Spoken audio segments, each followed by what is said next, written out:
সাম্প্রতিক সময়ে টি-20 এবং টেস্ট ফরম্যাটে ধারাবাহিক ভরাডুবির পর ওয়ানডে ফরম্যাটে ফিরেছিল বাংলাদেশ।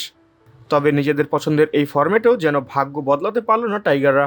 আফগানিস্তানের বিপক্ষে 3 ম্যাচের ওয়ানডে সিরিজ বাংলাদেশ হেরেছে 2-1 ব্যবধানে। এতে আইসিসি কর্তৃক নতুন দুঃসংবাদ পেল টিম টাইগার। সংযুক্ত আরব আমিরাতে অনুষ্ঠিত আফগানদের বিপক্ষে ওয়ানডেতে 2 ম্যাচে পরাজিত হয়ে র্যাঙ্কিং অবনতি ঘটেছে বাংলাদেশের। যে টাইগাররা একসময় ঘোরাফেরা করত ওয়ানডে র্যাঙ্কিংয়ের 6-7 নম্বর অবস্থানে, তারা এবার নেমে গেছে 9ম স্থানে।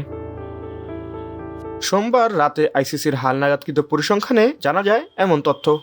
2007 সালের পর ওয়ানডে র্যাঙ্কিংয়ে কখনো এতটা অবনতি ঘটেনি বাংলাদেশের। আফগানিস্তানের বিপক্ষে এই সিরিজ শুরুর আগে তাদের অবস্থান ছিল 8ম, তখন তাদের রেটিং পয়েন্ট ছিল 86। অপরদিকে 84 রেটিং পয়েন্ট নিয়ে টাইগারদের পরে অবস্থান করছিল আফগানরা। এবার এই বাংলাদেশকে হারিয়েই তাদের র্যাঙ্কিংয়ে টপকে গেছে হাশমাতুল্লাহ শহীদের দল।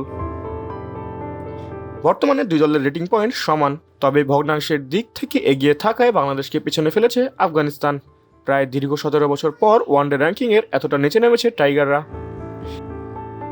এদিকে র্যাঙ্কিংয়ে নিজেদের শীর্ষস্থান ধরে রেখেছে ভারত।